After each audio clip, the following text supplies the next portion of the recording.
అన్న, రాఖీ పండుగ వస్తుంది కదా. ఈ రాఖీ పండుగ గురించి మీ అభిప్రాయం ఏంటో చెప్పండి. అసలు ఇది అవసరమా రాఖీ పండుగ? ఎప్పుడో సంవత్సరానికి ఒకసారి పలకరించుకునే అక్కల కోసం, తమ్ముళ్ళ కోసం, చెల్లెళ్ళ కోసం ఇప్పుడు 1000 నుంచి 10,000 దాకా సమర్పించుకోవాలి కదా. ఇంత అవసరమా? మాకు డబ్బులు లాస్ కదా. వాళ్ళు ఏదో ఎక్స్పెక్ట్ చేసి వస్తుంటారు అక్కలు చెల్లెళ్ళు అని ఇద్దరు ముగ్గురు చేశారు, కామెంట్ చేశారు. కొంతమంది నాకు వాట్సాప్లో తెలిసిన వాళ్ళు అడిగారు వీడియో చేయండి అని. డైరెక్ట్గా పాయింట్లోకి వెళ్ళిపోదాం. ఇది సమాజానికి పనికొచ్చే ముచ్చట కాదు, అందరికీ నచ్చాలని కూడా లేదు. ముఖ్యంగా నాకైతే తోడబుట్టిన వాళ్ళు లేరు. పిన్ని కొడుకులు, బాబాయ్ కూతుర్లు ఇలా ఉన్నారు తప్ప తోడబుట్టిన వాళ్ళు లేరు. ఇలాంటి పండుగలకి నేను ప్రిఫరెన్స్ ఇవ్వను.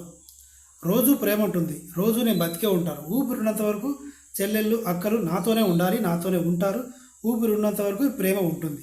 ఏదో ఒక్కరోజు ఎక్కడో గతంలో పూర్వకాలంలో ఏదో ఇష్యూ జరిగింది, దాని గురించి రక్షాబంధన వచ్చింది అని గుర్తుగా చేసుకోవడమే తప్ప పర్టికులర్గా నాకు ఉండదు అలాంటిది. ఇప్పుడు విషయంలోకి వెళ్దాం. రాఖీ పండుగ అనేది సోదరుడికి రక్షణగా ఉండమని నమ్మకం కోసం నమ్ముతున్నాను, నువ్వే నాకు రక్ష అంటూ అన్న లేదా తమ్ముడు అని దానికి గుర్తుగా కడుతుంది పసుపు తాడు చేతికి. పసుపులో అద్దిన పవిత్రమైన తాడు పెట్టి, నుదుటిన కుంకుమ పెట్టి, హారతి ఇచ్చి దేవుడికి పూజ చేసి, ఈ సోదరుడు తమ్ముడో అన్ననో ఉంటే ఆయన కాళ్ళకి నమస్కరించి అక్షింతలు వేయించుకోవాలి. This is called process. జరిగేది ఏంటి మరి? ఫోన్ చేస్తుంది, ఏ వస్తున్నా, వీడి గుండె గుబేలమంటుంది. ఎక్కడెక్కడ అప్పు చేయాల్సి వస్తుందో, ఎవరి దగ్గర డబ్బులు ఉన్నాయో. సో ఫైనల్గా మా అన్న దగ్గర నుంచి లేదా నా తమ్ముడి దగ్గర నుంచి నేనేం ఎక్స్పెక్ట్ చేయొద్దు కూడదు. వాడి దగ్గర ఉంటే ఇస్తాడు, ఇచ్చిందే తీసుకోవాలి. లేదా అసలు వద్దు, వాడి పరిస్థితి బాగాలేదు. కానీ నేను రేపు వెళ్ళి రక్షాబంధన్ రోజు వాడికి వెళ్ళి వాడి దగ్గర నుంచి ఆశీర్వాదం తీసుకుంటే చాలు, వాడు నన్ను ప్రేమగా చూసుకుంటే చాలు అనుకుంటే ఆ బాండింగు చాలా మర్యాదపూర్వకంగా పవిత్రంగా ఉంటుంది. రక్షాబంధన్ అనే మాటకి అర్థం ఉన్నట్టుగా. ఇక ఈ సోదరుడు కూడా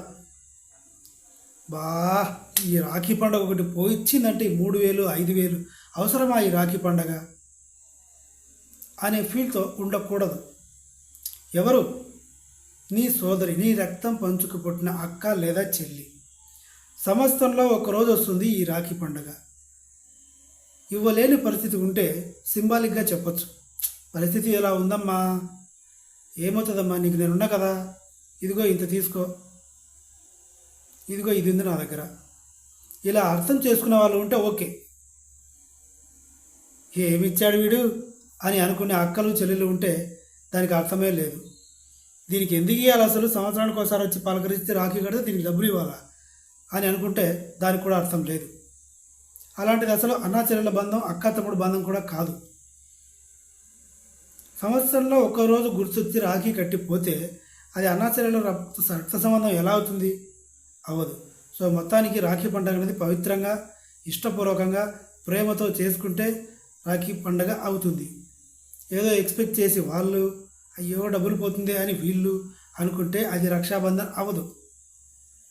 కంటెంట్ మీకు నచ్చితే ప్లీజ్ నా ఛానల్ని సబ్స్క్రైబ్ చేసి మీ వంతుగా ఒకసారి లైక్ బటన్ నొక్కండి. Thank you so much.